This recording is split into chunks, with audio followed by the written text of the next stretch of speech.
everyone. I welcome you all to the online classes of Girls High School and College. Today we are going to study geography. The lesson that we have taken is composition and structure of the atmosphere.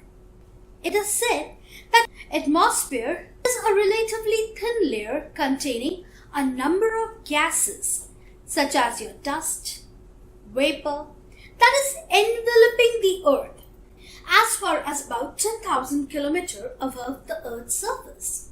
So the definition says that the envelope of air that is surrounding the Earth is called atmosphere. Now atmosphere, it is a colorless, tasteless and odorless substance and is mobile, elastic and compressible. It is found everywhere. It is compressible and it is elastic. The most interesting fact about this air is that we do not feel the presence unless there is a horizontal motion in the air. And this horizontal motion of the air, it is called weight. Although air is not as dense as land or water, but then too it has weight. The pressure that is exerted by air on the Earth's surface, it is called atmospheric pressure. Now the composition of the atmosphere. The atmosphere of the Earth consists of mixture of various gases that is surrounding the Earth. It is an envelope of gases that is encompassing the Earth, held by gravity. Now these gases that are surrounding the Earth's surface, they are held there because of Earth's gravity. The two main gases that are present in the Earth's atmosphere is nitrogen and oxygen. About 78% of nitrogen is present and 21% of oxygen is present respectively. That makes up about 99% of the clean dry air. Now the remaining gases are almost inert and constitute of about 1% of the atmosphere. Now on the basis of this composition, children, the atmosphere is divided into two parts, that is heterosphere and homosphere. The heterosphere, it begins about 80 km of altitude and extends outward some 10,000 kilometers above 480 kilometers. The atmosphere is rarefied, nearly vacuum, and that is called exosphere, which means the outer sphere. The exosphere, it contains light gases like hydrogen and helium that is weakly bound by gravity. In addition, a distinctive layer gas composition, the atmosphere has a thermal region called thermosphere, and within it there is the functional layer that is called ionosphere. It extends for about 80 to 480 kilometers in altitude. Both the thermosphere and ionosphere functions to filter the harmful wavelength of the solar radiation. They are filtering the harmful ultraviolet radiation, the solar radiation that is coming, protecting the Earth's surface. The homosphere, the chemical composition of the atmosphere at an altitude of about 80 km from the surface. So the Earth is highly uniform throughout. Now in this particular layer, the gases are very much uniform in terms of the proportions of its component gases. This lower layer of atmosphere is called homosphere. The only exception is the concentration of ozone, that is O3, in the ozone layer from 90 to 50 km, and the variation in water vapor and pollutants, that is dust, in the lower portion of the atmosphere near the Earth's surface. Pure dry air of homosphere, it consists largely of your nitrogen and oxygen, and the remaining, as you have already learned, that 78% of nitrogen and 21% of oxygen, and the remaining 1% that is left, it consists mostly of argon and carbon dioxide. Now children, we are going to study the structure of atmosphere. On the basis of structure, the atmosphere consists of four layers, that is troposphere, stratosphere, ionosphere and exosphere. The various phenomena of weather takes place in these layers of atmosphere. The very first one that we are going to study is troposphere. The word troposphere means the region of mixing or turbulence. It is the lowermost atmospheric layer in which we live, and virtually all weather phenomena that affects our life directly takes place within troposphere. So troposphere is very important. It is Just above the Earth's surface, the layer that is present is troposphere, and all weather phenomena that happens takes place in this layer. The average height of this troposphere is fixed to 14 kilometers above the mean sea level. However, its height varies from place to place and season to season. Under normal conditions, the height of troposphere is about 8 km at poles and about 18 km at the equator. In addition to pure dry air, the troposphere contains water vapor, a colorless, odorless, gaseous form of water, which mixes perfectly with other gases. If condensation is excessive, rain, hail, snow, or sleet collectively termed as precipitation may result. So, your different type of precipitation occurs in this particular layer.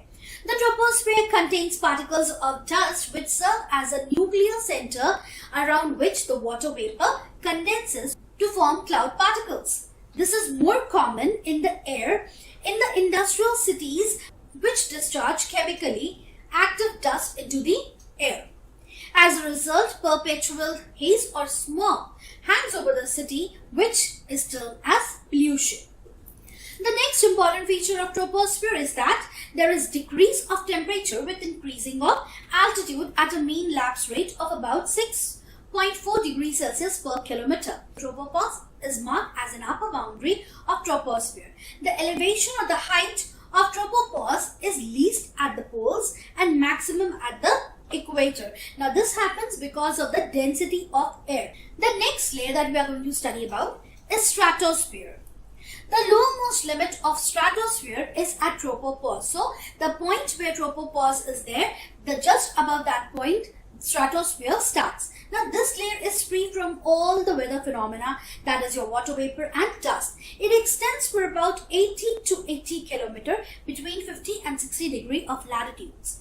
In this layer, the temperature does not change with altitude. In certain situations, there may be slight increase in temperature with elevation. But what was happening in troposphere? As you are going higher and higher, the temperature was decreasing. No visible weather phenomena takes place in this layer.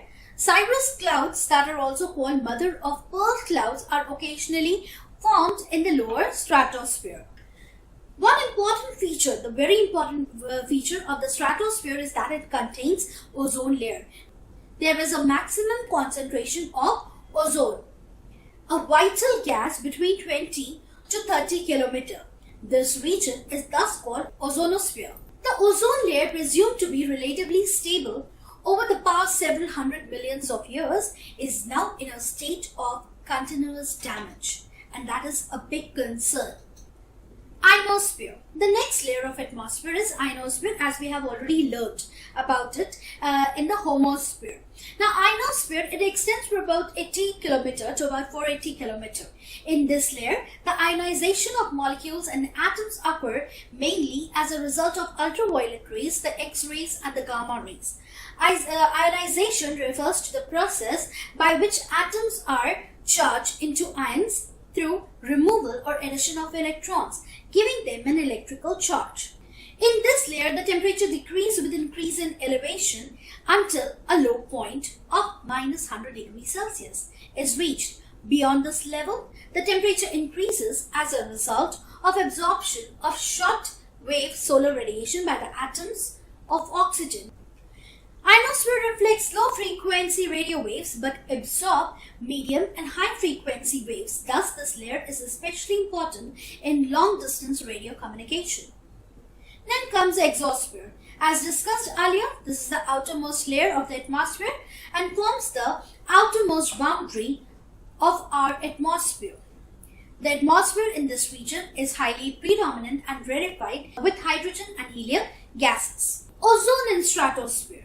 Now, formation of ozone, how ozone layer is formed. Ozone is made up of 3 atoms of oxygen, while ordinary oxygen is made up of only 2 atoms. The formation of ozone takes place in the upper stratosphere, where an oxygen molecule is broken into 2 atoms by ultraviolet radiation, and the free unstable atoms combine with 2 other oxygen molecules, forming triatomic ozone, that is O3 gas.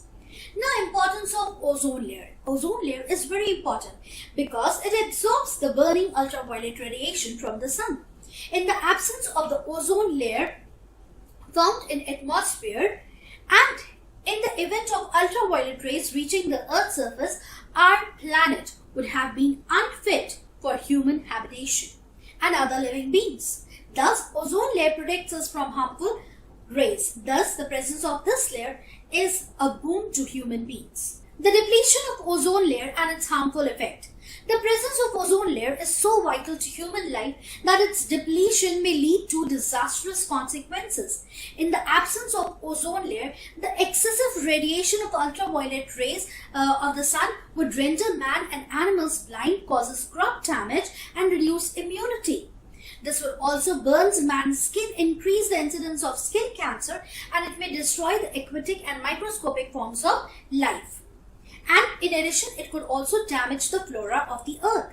The environmentalists have expressed great concern that the emission of nitrogen oxide by a large supersonic transport like aeroplanes may cause deterioration of ozone layer and with the resultant serious damage to flora and fauna.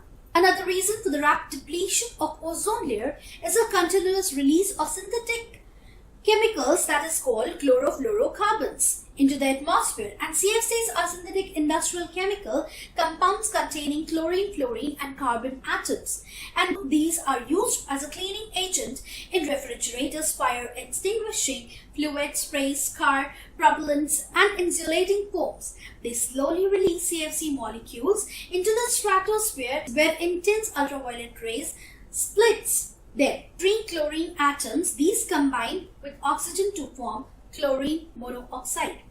According to the various reports from the Worldwide Meteorological Organization, ozone levels in the atmosphere have decreased about 50% near the North Pole and South Pole and above 4% over Australia, New Zealand and 3% over the subcontinent of India.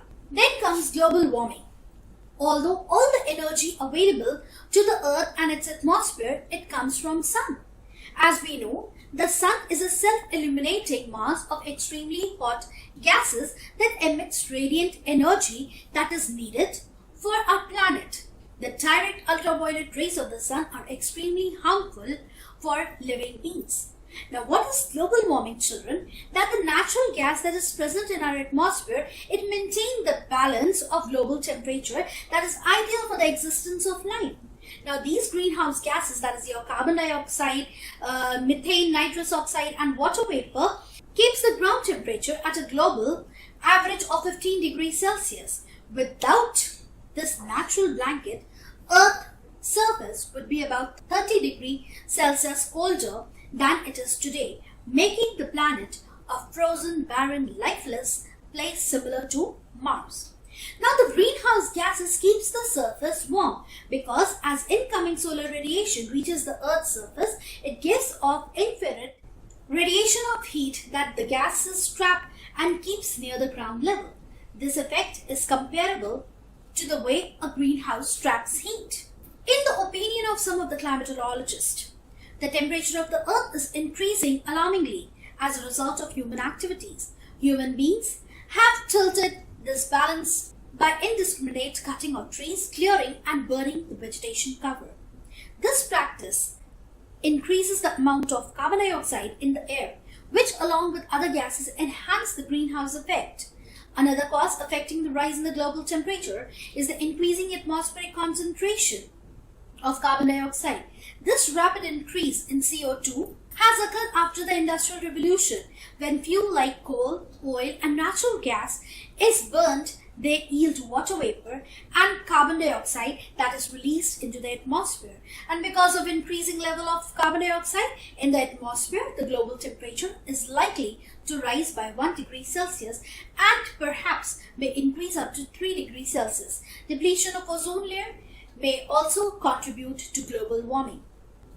The consequences of global warming. The increase in global warming will alter every ecosystem of the Earth. The modest temperature rise in recent decades, the melting of ice caps and glaciers, ice covers is shrinking in Arctic, Antarctic, Alaska and Greenland. The coral reefs are being affected in nearly all the world oceans. The increasing sea temperature has wiped out 90% of the coral in Indian Ocean.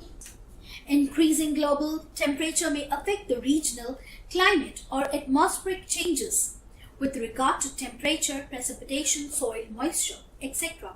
All these consequences of increase in global temperature may pose serious problem in the ecological balance, which may in turn affect the life of all living beings on Earth. Thus, serious steps should be taken to reduce global warming. We need to conserve the forest, we need to reduce the industrial pollution, reduce the release of carbon dioxide in the atmosphere, and by taking measures to save the ozone layer from further depletion by controlling CFCs released in the atmosphere may help in solving the problem to some extent. So here we are ending, children. Thank you for watching. Stay home, stay safe.